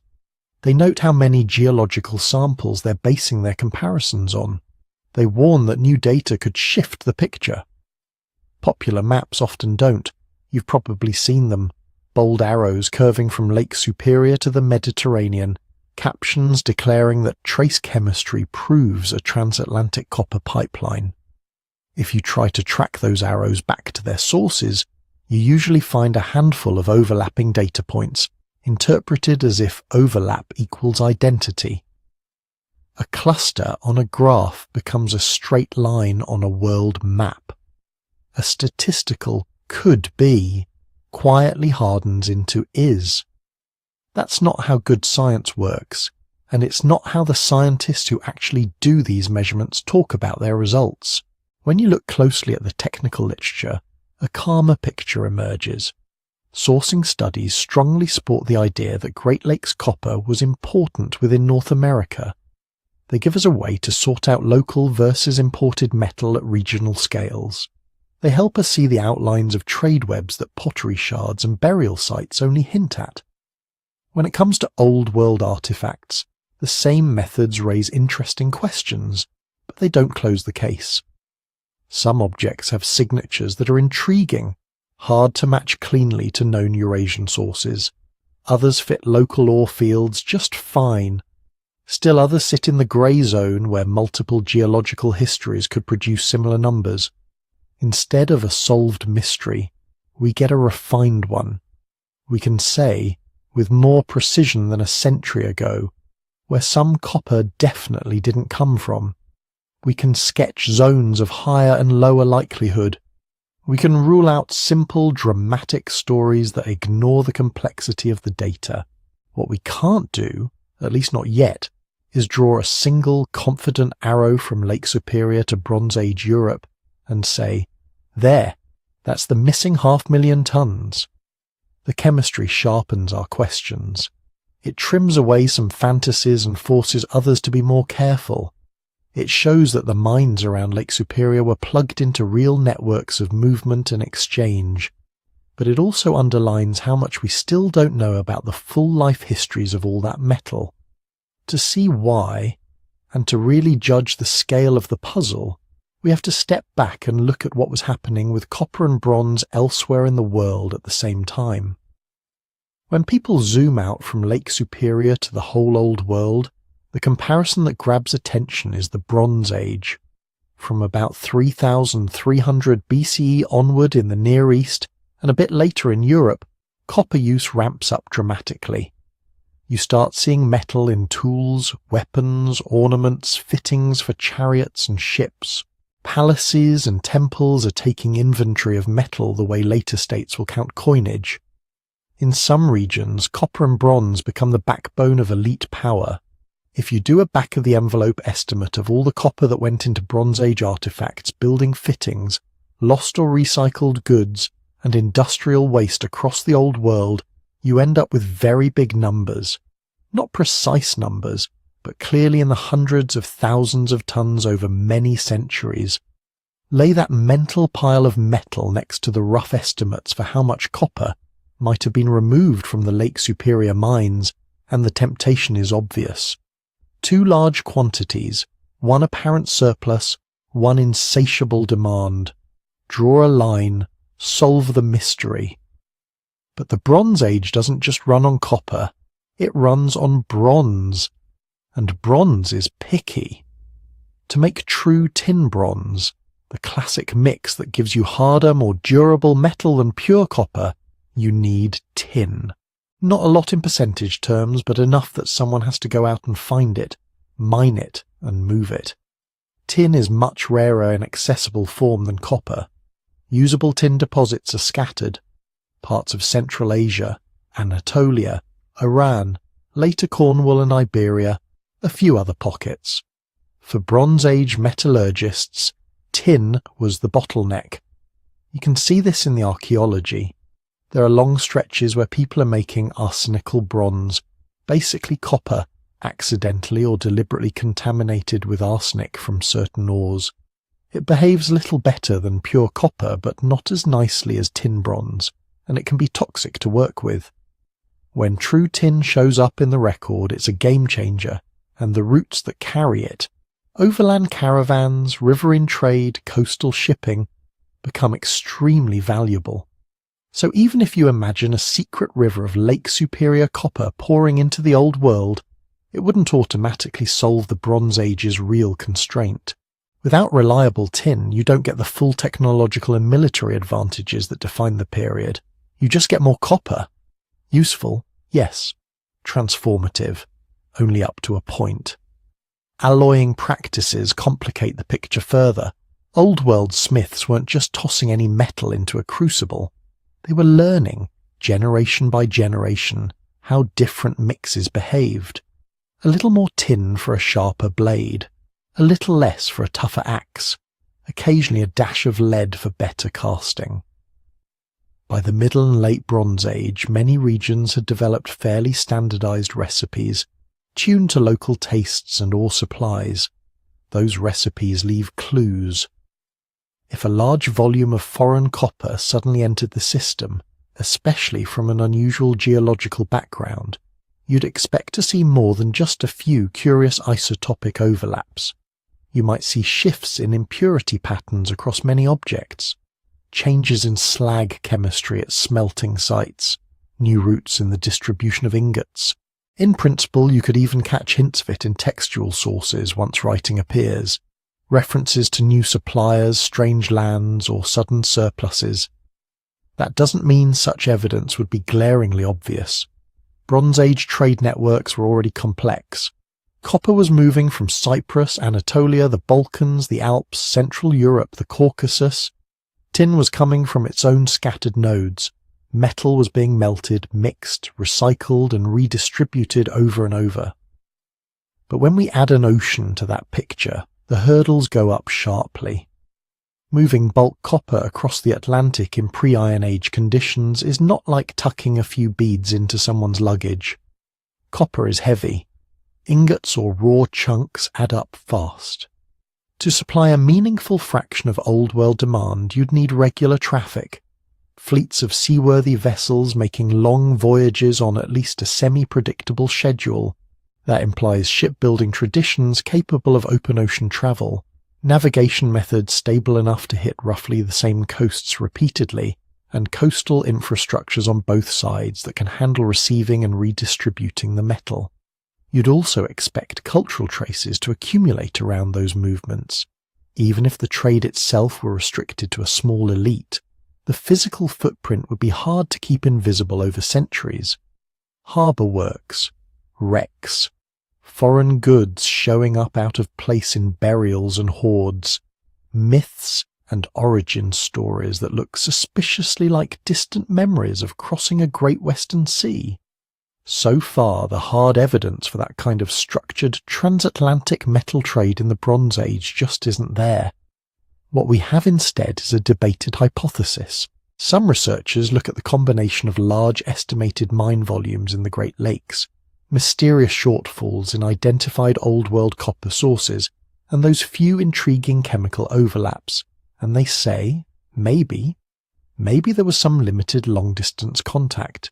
Maybe a trickle of New World copper made it into Old World networks, leaving just enough of a chemical echo to tease us. Others point to the well-documented Eurasian mining districts, places like Cyprus, the Timna Valley, Bulgaria's massive copper deposits, the Alpine mines, and argue that we haven't exhausted the Old World possibilities yet. There are known fields that haven't been fully quantified, and probably unknown ones as well. They see no need to invoke an Atlantic bridge when local explanations can, in principle, fill the gap. Most specialists sit in a cautious middle. They'll say that long-distance seafaring was certainly within human capabilities by the later Bronze Age. They'll note that small-scale contacts across wide stretches of ocean are not impossible in deep time, but they'll also insist that extraordinary claims about large-scale resource pipelines need extraordinary multi-line evidence, not just chemistry at the edge of its resolving power, but archaeological contexts, ship remains, settlement patterns, and clear discontinuities in existing trade systems. Until that constellation appears, the Bronze Age drained Lake Superior remains a provocative idea, not a demonstrated reality. There are quieter alternatives that don't require transoceanic contact. One is that the estimates for Great Lakes production are too high. They're based on visible excavation volume and rough assumptions about how efficiently ancient miners used their tools. If those assumptions are off, the supposed surplus shrinks. Another is that a lot of that copper never left North America in dramatic form. It may have been worked, reworked, lost, buried, corroded, recycled, and eroded away over thousands of years within indigenous societies, whose material traces were partly destroyed by time and later disruption. A third is that the Old World's missing copper is still sitting in unrecognized or unexcavated mines, or in slag heaps and low-grade ores no one has bothered to quantify. Archaeology is always skewed toward what we've happened to find. None of these explanations are entirely satisfying. Each leaves some loose threads, but they remind us that we don't have to leap straight from big mines and big demand to a single sweeping conclusion. Between those two are many smaller, messier stories, regional trade webs, technological choices, errors in our own reconstructions.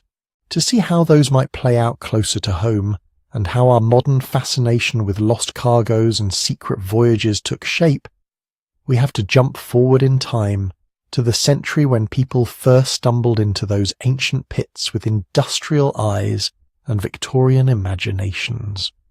When industrial prospectors arrived at Lake Superior in the 19th century, they thought they were coming to open a new chapter. They didn't expect to find out they were walking into the middle of a very old one. Imagine you're a miner in the 1840s, cutting your way through forest toward an outcrop you've heard has native copper sticking right out of the rock. You crest a ridge, push through brush, and there it is.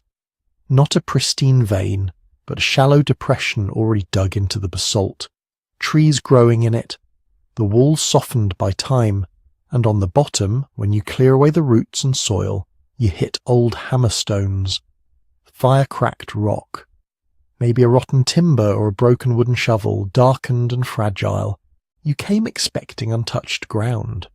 What you find looks like someone else has been here not just recently, but long enough ago that the forest has had time to recover and forget. This kind of encounter happens again and again.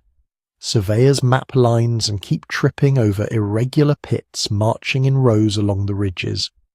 Company men sink test shafts and pull up stone walls with telltale bruising from repeated blows. An engineer writes back to his boss that an ancient race of miners seems to have stripped the best of the loads and left only the deeper, harder ore. To people steeped in the sensibilities of the 1800s, this isn't just an interesting detail. It's a story seed. Newspapers are hungry for copy. Investors need reasons to believe that their particular patch of ground is the one worth backing. Local boosters are trying to transform remote shorelines into the next big mining district. When they hear about ancient pits and old workings, they recognize the hook immediately. Reports start to appear in regional papers and mining circulars. A prospector describes a pit 60 feet long, with tons of rubble that must have been removed by unknown hands. A visiting clergyman writes about hundreds of such pits scattered for miles. A company agent claims to have found a single mass of copper weighing several tons, evidently exposed by the ancients. Sometimes these early observers are cautious. They hedge their numbers with phrases like, "perhaps," "it is estimated," "said to extend." They admit that they haven't personally measured every depression or weighed every chunk. But those qualifiers don't always make the trip when other people repeat the story. By the time a second or third writer gets hold of the same observations, hundreds of pits can become thousands, covering the country as far as the eye can see. A mass of copper weighing several tons is rounded up to 10 tons, then 20. Phrases like, "it is believed that" quietly slide into "it is known that." Conjectures harden into pseudo-facts simply by being stated enough times in confident tones. This is how numbers start to accumulate. One surveyor estimates that a particular hill might have yielded a few thousand tons of copper if fully worked. A decade later, a popular article quotes, "thousands of tons removed by an ancient people." Another writer, eager to impress, strings several such claims together and concludes that not less than 500,000 tons must have been taken from the region as a whole. Nobody in that chain has actually weighed 500,000 tons of anything. They're extrapolating from impressions, from partial measurements, from what they think the landscape suggests, but each repetition makes the figure feel more real, until later readers encounter 500,000 tons as a solid, carved-in stone number, rather than what it originally was, a speculative guess on top of other speculative guesses. To be fair, some 19th century records are remarkably sober. Geologists and engineers trained in careful observation write detailed descriptions of pit dimensions, tool types, charcoal layers, and tree growth. They distinguish clearly between what they saw and what they inferred. They sketch maps, list measurements, and sometimes express open skepticism about the wilder claims already circulating in the press. Those early technical reports are invaluable today. They capture features that have since eroded, been overgrown, or been destroyed by later mining. They give us a direct look at the ancient workings before a century and a half of industrial disturbance. But those measured voices were sharing the stage with a different style of storytelling. Victorian writers loved mystery. They were fascinated by lost races, vanished civilizations, and dramatic contrast between the supposedly primitive present and an imagined glorious past. When they heard about miles of ancient pits and huge copper masses abandoned in the ground, it slotted neatly into that mental template. Instead of describing indigenous communities as the long-term inhabitants and engineers of the region, many writers framed the old mines as the work of some separate, vanished people. "The race that wrought these mines is gone," one author declares, despite living within reach of Ojibwe communities with oral histories and knowledge of the landscape. This wasn't a neutral mistake. It was tied to ideas about progress, race, and who counted as a legitimate ancestor of civilization. Layer that onto the natural human tendency to round up, simplify and dramatize, and you get a powerful mix. An engineer's careful note about numerous pits from 10 to 20 feet deep becomes a tourist guide's breathless claim that the entire district is honeycombed with deep ancient shafts. A mining report's cautious, may have removed many tons, turns into a newspaper's untold millions in copper carried away in prehistoric times. Fast forward a century and a half, and those Victorian echoes are still with us. When you scroll through modern articles and videos about Lake Superior's missing copper, you'll often see the same numbers, the same phrases, even the same 19th century quotations, recycled as if they were fresh discoveries. The original context, the guesses, the uncertainties, the promotional motives has usually been stripped away. A speculative 500,000 tons from an 1800s booster pamphlet shows up in a 21st century blog as a firm minimum. A miner's impression of pits as far as the eye can see is treated as a literal survey. A single dramatic case, a big mass of copper, left partly worked in an old pit, is silently multiplied until it seems as though the entire district is full of abandoned megalodes. And because the modern internet loves tight, striking narratives, the most dramatic version tends to win. Ancient indigenous miners developed sophisticated techniques and worked these deposits for thousands of years, is a true and fascinating sentence, but it doesn't travel as fast as 500,000 tons of copper vanished without trace. Over time, a whole secondary literature grows up, not of new observations, but of repetitions and embellishments. People quote each other, not the ground. The mines themselves become almost secondary to the stories about the mines. Sorting through this tangle requires a slow kind of reading. You have to ask, each time you see a claim, who first said this?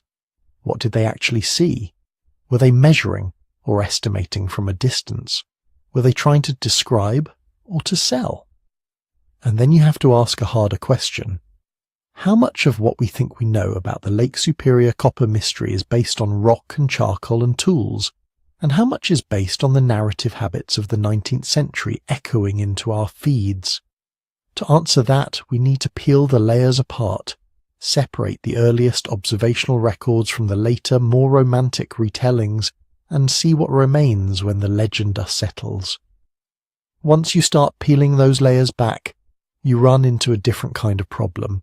It's not just that some of the old numbers are exaggerated, it's that the ground itself doesn't cooperate with clean, satisfying arithmetic. The archaeological record around Lake Superior is a patchwork, not a neat quilt designed by someone with a plan, but a set of scraps rescued from a house that's been remodeled, flooded, burned in spots and then partially bulldozed. We have some sites that were recorded in obsessive detail. An engineer in 1850 sketches every pit on a particular ridge, notes the depth, the tool types, the thickness of charcoal. A 20th century excavation on a single island documents each layer of soil, each copper offcut, each burned log. Then, a few miles away, we have only a line in a report. Numerous old diggings observed along the shore. No map, no measurements, no precise location. And in between those two extremes are the places that were noticed, maybe even visited, but never formally recorded. A prospector's notebook that didn't make it into an archive. A local guide's memory of old pits up there somewhere that was never turned into coordinates. When modern archaeologists try to reconstruct the scale of ancient copperworking, they're not working with a complete data set. They're working with what has survived of older observations plus whatever they can still see on the land today. That means the evidence is inherently uneven. Some ridges were mapped 3 times, others not at all. Some coves were carefully tested with small, controlled excavations. Others were stripped wholesale by industrial mining before anyone had a chance to take notes. And then there's the time and money problem. Archaeology is slow and expensive. It's not just digging, it's permits, community consultations, lab work, radiocarbon dates, specialist analyses, curation. You can't just say, we'll excavate every old copper pit on the Keweenaw and then go do it. Most projects are small, a handful of test units at one promising site, a survey along a new road corridor, a revisit to a famous location to see what's left. Those narrow windows can tell us a lot about technique, about dates, about local organisation, but they don't automatically scale up to region-wide totals. Trying to move from here is what we saw in these 3 pits to here's exactly how many tons were mined over thousands of years is like trying to estimate a forest from one clearing. And the forest itself hasn't stood still. Since the 19th century, modern activity around Lake Superior has done to the ancient record what the ancient record had already done to the ore bodies: remove parts, rearrange others, blur the edges. Industrial mining often targeted the same veins the old miners liked. To sink a modern shaft, engineers cleared the surface, bulldozed old pits, scooped up hammerstones and charcoal and dumped them as overburden. Some of those artifacts were noticed and set aside. Many were not. Logging removed old trees whose growth rings might have given us maximum ages for abandoned workings. Roads and rail beds cut through ridges where pits once marched along the crest. Vacation cabins and campgrounds went onto lakefront terraces where people had camped for thousands of years. Even the shoreline itself has shifted. Water levels in the Great Lakes rise and fall over long time scales. Ice, storms, and changing currents eat away at some stretches of shore and build new beaches elsewhere. A small prehistoric campsite right at the water's edge might now be underwater, or buried under a dune, or hanging half eroded out of a bluff. So when we look around today and say, we only see this many pits, that's not the same as saying, this is all that ever existed. Some portion of the record is simply gone, and we don't know exactly how large that portion is. Then there are the places that are still here, but off limits for good reasons. Much of the copper-bearing country is indigenous homeland. It isn't just a landscape of old mines. It's a living cultural terrain, threaded with stories, sacred places, burial grounds, and ongoing use. Modern archaeology operates in a very different ethical world than 19th century prospecting did. You don't just walk onto someone else's land with shovels and screens because you're curious. And there are tribal governments, legal protections, and community priorities to respect. Sometimes that means a site that could, in theory, answer a question about copper production stays unexcavated, because its primary importance is ceremonial, not scientific. Sometimes it means that research happens, but at a slower pace, under stricter conditions, shaped by what local communities are comfortable sharing. From a curiosity standpoint, that can feel frustrating. The answers seem so close. From a human standpoint, those boundaries matter more than our desire to balance a prehistoric ledger. And even when we can study a place, the story it tells is rarely singular. The same ridge can hold evidence from multiple eras stacked or interwoven. A copper mining pit dug 3,000 years ago might later collect soil and be used as a convenient fire pit by a passing hunting party 1,000 years after that. A lakeshore terrace might host an archaic period camp, a later burial, and a much later fishing site, all within a few dozen meters. When archaeologists dig, they find traces of these different episodes lying in thin bands, cutting across each other, or mixed at the edges by roots and burrowing animals and frost. Trying to say, this exact feature belongs to this exact century and this exact cultural group, can be possible in some cases, but not in every case. Sometimes we can tell that a pit was associated with old copper complex tool forms. Sometimes the evidence is more ambiguous, and all we can say is that copper was being worked in this general place at several different times, for different reasons. All of this pushes against the desire for a single, dramatic solution. It would be satisfying if we could point to one number, 500,000 tons and one destination, Europe or Mesoamerica or somewhere else, and close the file. Or, on the other side, if we could reduce everything to nothing unusual here, move along. But the ground doesn't support either extreme. What it offers instead is something quieter: scattered pits, reused landscapes, partial records, and a strong, consistent signal that indigenous peoples around Lake Superior were experimenting with, working and living with native copper over a very long span of time. Within that, there is real mystery. There are open questions about scale, about organization, about how far certain kinds of artifacts traveled. There are gaps we may never fully fill, simply because time, water, industry, and our own ethical limits have taken some pieces off the table. Mystery doesn't require us to invent a lost civilization or a vanished armada of Bronze Age freighters. It just asks us to sit with what we can see. An uneven, interrupted, but still compelling record of people and a metal and lake and rock. And from time to time new pieces do surface, not from a hidden vault of secret knowledge, but from a much more ordinary place. A shelf, a filing cabinet, a forgotten box in a university basement. Those quiet places, the shelves and file boxes, have their own kind of archaeology. A student's thesis that never quite became a journal article. A regional survey published in a newsletter that went out of print in 1973. An ethnographer's notebook full of plant names and place names, written in pencil that's starting to fade. Most of what we know about the past doesn't arrive with fanfare. It seeps out of paper and microfilm and badly scanned PDFs. It comes from people who spent long, careful hours looking at small things and then tried, as best they could, to explain what they saw. In a way, this channel is just another layer in that process, a place where we pick up those small, careful pieces and turn them over again, slowly, to see how they catch the light. And since we're talking about shelves and quiet work, there is one small personal update from ours. On one of my own shelves, there's a book with many of these stories gathered between two covers. It's written in the same slow, sleep-friendly style as these episodes, and it spends a lot of time sitting with the same kind of questions we've been following along the Lake Superior shore. How we know what we think we know, where the evidence is solid, and where the gaps invite careful curiosity instead of easy answers.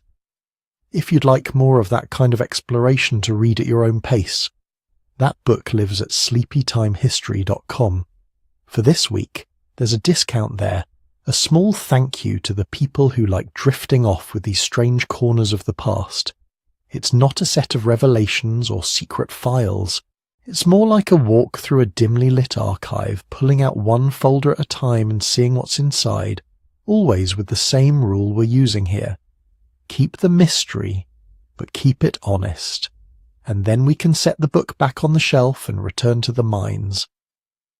Because the same questions that run quietly under those chapters are running under this story too. When we ask what happened to all that copper, we're not just asking about tons and trade. We're asking how far small communities can reach, how ideas move through landscapes, how much we can infer from what's left when most of the paperwork is gone. The bookshelf reminds us of something else as well. Knowledge accumulates slowly, and it doesn't always line up in neat chronological rows. When you look across decades of reports about Lake Superior copper, you don't see a straight line from ignorance to certainty. You see revisions, arguments, dead ends, and occasional surprises. A pit that someone wrote off as natural in the 1920s turns up in a later survey as clearly artificial. A small cache of hammerstones in an unlabelled crate finally gets radiocarbon dates in the 2000s. Oral histories recorded in the mid-20th century are reread with new attention to what they say, and what they carefully don't say, about copper and sacred places. Each of those moments is tiny.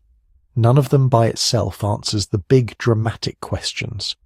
Was there really 500,000 tons of prehistoric ore? Did it flow out of the Great Lakes in some huge coordinated operation? But together they change the shape of the mystery. Early writers tended to treat the old diggings as a single coherent project. One people, one era, one purpose. The more work accumulates, the less that picture fits. Instead, we start to see layers, early experiments with native copper, when people were still figuring out what this stubborn, shiny material could do. Later periods where copper tools and ornaments were part of broader regional traditions that rose and fell over centuries. Episodes of abandonment and return, where mining ebbed in some areas and picked up in others. The bookshelf also holds studies on things that at first glance don't seem to be about copper at all. Pollen cores from wetlands, faunal lists from lakeshore camps, analyses of hearths and storage pits. Put together they whisper background conditions, what people were eating, how dense the local population might have been, whether groups were staying in one place for long stretches or cycling through the landscape with the seasons. Those details matter because they set the scale of what's plausible. A landscape with scattered mobile bands living in small camps and moving often can still produce a lot of pits over centuries. Each generation rediscovers a promising vein, digs where their grandparents dug, and leaves their own layer of hammerstones and ash. Over long enough time, that can start to look like the work of a single tireless workforce, even when it isn't. But when you stack those quiet studies together, you don't see a population that looks like an industrial workforce.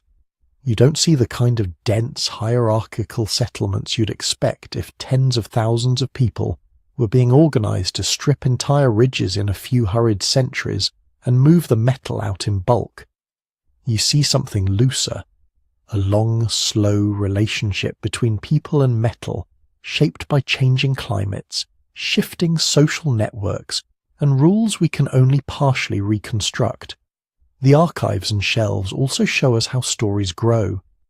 19th century observers were astonished by the old pits. Some of them wrote down cautious descriptions, others added guesses, speculations and comparisons to the old world that felt natural to them at the time. Those guesses, copied and embellished over generations, became the familiar big numbers and dramatic claims. Later work, more careful and more constrained, tends to be quieter. Fewer sweeping totals, more ranges and conditionals, more "it depends." That's not as exciting on a book jacket, but it's closer to what the ground will bear. So as we keep tracing this question of where did the copper go, it helps to picture that entire invisible library behind us. Field notes and lab reports, tribal resolutions and land use plans, stories told to ethnographers, and stories deliberately withheld. Each one narrows the possibilities a little. Each one makes certain dramatic solutions harder to defend, without erasing the fact that there is still something here we don't fully understand. The bookshelf, in other words, doesn't close the mystery. It just changes its shape, making it less about missing mountains of metal and more about the quieter, harder question that remains. Given what we actually see in the pits, in the artifacts, in the soils and in the written record, what scale and pattern of copper working best fits the evidence? That's where we'll go next. When you zoom all the way out, past the headlines and the book covers and the arguments on message boards, there are a few things that almost nobody in this field disputes. People around Lake Superior were working native copper thousands of years before the Bronze Age kingdoms of the Mediterranean rose and fell. They knew how to find it, how to test a vein, how to knock metal out of bedrock with stone hammers and fire. They knew how to heat and hammer and anneal it into tools and ornaments. They developed distinct ways of shaping it that belonged to that region and to those cultures. There were real mines, not just chance encounters with shiny pebbles, pits with spoil heaps, hammerstones worn down to stubs, charcoal lenses that give us dates. There were networks of exchange that moved copper far beyond the immediate shoreline, out into the wider Great Lakes and beyond. There were indigenous traditions that treated copper not just as a material, but as something with power, with rules around how and where it could be taken. That's the solid ground. What lies on top of that ground and still shifts under our feet are the bigger questions people tend to latch onto. How much copper, in total, did those communities actually remove? Over what span of time? How widely was it distributed and in what forms? When we talk about missing copper, missing compared to what? Part of the difficulty is that all of those questions are tangled together. If you assume a short, intense mining boom with a large coordinated workforce, you end up with very big totals that don't seem to match the archaeological footprint of settlements, burials, and everyday life in the region. If you assume a long, intermittently used landscape, mines opened, abandoned, and reopened over millennia, the same number of pits implies a much slower trickle of metal. The mines themselves don't tell us, on their own, which of those pictures is closer to the truth. A pit that looks deep and impressive in the forest today might have taken a few concentrated seasons, or could have been worried at, on and off by small groups over centuries. A scatter of hammerstones could be the toolkit of one busy year or a palimpsest of returns we can't easily separate. When people try to estimate total output, they have to make assumptions about all of that: labour, methods, continuity of use. Change the assumptions and the tonnage moves up or down by orders of magnitude. That's why responsible estimates tend to come with wide ranges and careful qualifiers, rather than single dramatic numbers. Timelines are similarly soft around the edges. We have radiocarbon dates and relative sequences that anchor certain episodes. The old copper complex, later woodland period use, 19th century reworking of ancient pits. But between those anchor points are long stretches of time where activity could have risen and fallen without leaving a clean, continuous record. Distribution is even trickier. Copper corrodes. It gets recycled. A broken tool can be cold hammered into a new one. Metal that left superior as a utilitarian blade might end its life as a tiny ornament, melted or hammered so many times that any microscopic clues to its origin are scrambled. Trade items can pass through many hands before they land in a site we happen to excavate. Most will never be excavated at all. So when people point to the gap between impressive mining scars on the Keweenaw and a relatively modest tally of artifacts in museum drawers and site reports, there are two broad ways to look at it. One is to say there must have been something big we're missing. A large-scale export trade, perhaps, that carried most of that copper into distant societies where it was melted down, reused, and eventually lost in context we haven't recognized or connected back to Lake Superior. Within that line of thinking you can place cautious possibilities and more speculative ones side by side. It might be that Great Lakes copper moved farther into North America than we currently see in the record, and that we simply haven't found or chemically tied enough artifacts back to their source. It might be that some reached Mesoamerican or Caribbean networks in small amounts, piggybacking on long chains of exchange that are archaeologically faint, and then farther out on that spectrum are the claims that it fueled Old World Bronze Age economies on a scale comparable to their own local sources. Those claims are at this point much harder to square with the isotope data, with known Bronze Age ore fields, and with the lack of clear Lake Superior fingerprints in well-studied Old World assemblages. They remain possibilities in the logical sense, you can imagine them, but they aren't supported in the evidentiary sense. The other way to look at the apparent gap is quieter. You start with the idea that over thousands of years, even small, loosely organized communities can move a surprising amount of material, especially when they keep returning to the same favorable spots. You add in the fact that copper was embedded in ritual and social life as much as in everyday tools, so a great deal of it may have ended up in contexts we don't routinely dig, or that descendant communities regard as off-limits to excavation. You remember that metal gets recycled, especially in societies where it isn't abundant. In the picture there is still missing copper, but it isn't missing in a dramatic sense. It's missing the way most artifacts from deep time are missing, dissolved back into the soil, sitting in unexcavated sites, lying in riverbeds, reworked into other things, hidden in places that are not ours to look. Between those two broad interpretations, there's space for many smaller possibilities and for revisions as new data comes in. Someone refines sourcing methods. Another team finds a cluster of old copper artifacts far from any known source. Tribal nations choose to share or to keep private parts of their own copper stories. The picture shifts again, slightly. That, in a way, is the real mystery that remains. Not a single, neat solution about where 500,000 tons went, but the slower, less cinematic puzzle of how small human groups, over very long periods of time, interact with a particular landscape and a particular material, how they weave it into their tools, their trade, their ceremonies, and their stories. How much of that can be reconstructed from pits and sherds and lab reports, and how much will always belong to the people whose ancestors lived there, and to the land itself. Standing on the modern shoreline, it's tempting to want closure, a final total, a definitive map of where every pound of copper ended up.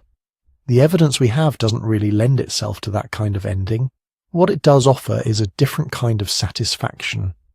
We can say, with some confidence, that long before industrial smokestacks rose over the Keweenaw, people were here, learning this metal. The old pits and hammerstones are their signatures. We can say that later stories about lost races and secret Bronze Age armadas tell us more about 19th century imaginations than about those earlier miners. We can set those stories back on the shelf, not with contempt, but with the understanding that they were guesses made with less information than we have now. And then we can let the remaining questions stay questions for a while. Not as gaps to be hastily filled with the most dramatic explanation available, but as open spaces where curiosity and respect can coexist.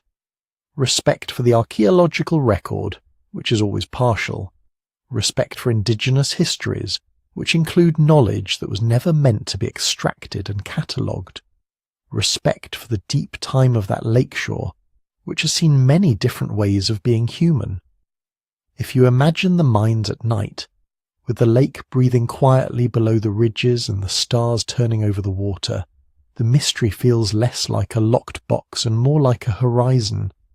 You don't have to reach it.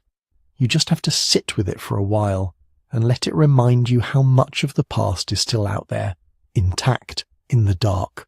And with that we can leave the copper where it is for tonight and let the waves and the wind have the last word.